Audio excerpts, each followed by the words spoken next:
So a few weeks ago, a woman in my writing group, right before I was heading out of town, and I was kind of like plugging my blog, like, oh, hey, you can still write with me, um, asked me if I do a video prompt. And I was like, yeah. And then I didn't. Um, but this morning, I look a little bit like I died yesterday. Um, and I'm in this really, really, really, really, really gorgeous Airbnb. Look at this view. I mean, it's city beautiful, right? Super cool. And I'm dragging my feet about, like just putting my shit together and getting out of here.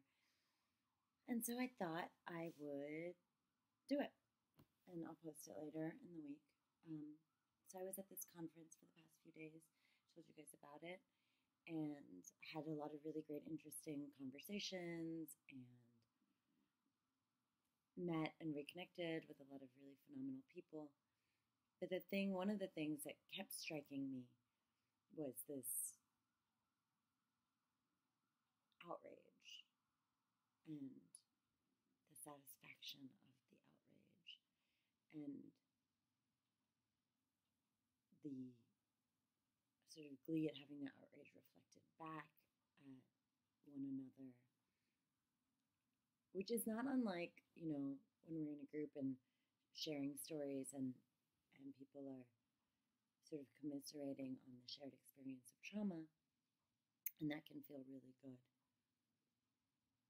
But I think that in the case of past trauma, it's in the past, and so that's really cathartic, and it can be really helpful and settling. In this case, with the outrage, there's this like performative aspect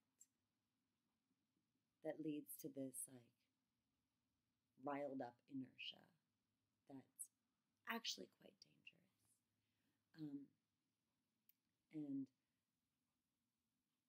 it's not this sort of investigative act of questioning, and determining like the what, and then the why, and then the how of like moving forward. And I'm reading a couple of books right now, but one that's really important is Hegemony How To by my really, really brilliant and dear friend, Jonathan Matthew Smucker, who is like brilliant and one of the smartest people I know, easily. But he's put it all in this book, and now we can all be as smart as him at least.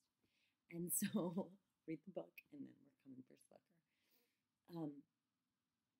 But he talks a lot about that very thing, about moving beyond that performance of outrage for one another, this like shared indignation, and allowing that to just like be this wheel that we just like run on, and use up our energy sort of on each other. So if you are outraged by something, even if what your outrage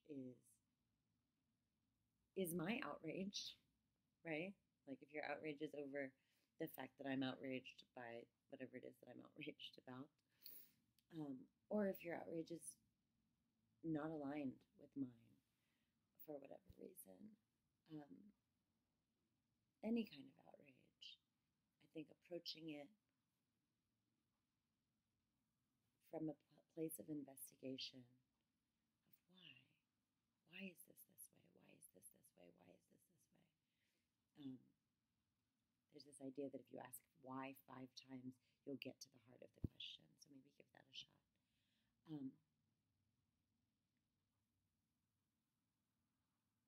And I think that we're more likely to get to discourse if we really are approaching it from a place of why, of really trying to understand. So today's poem, I'll read it to you, but it's also below if you got this far.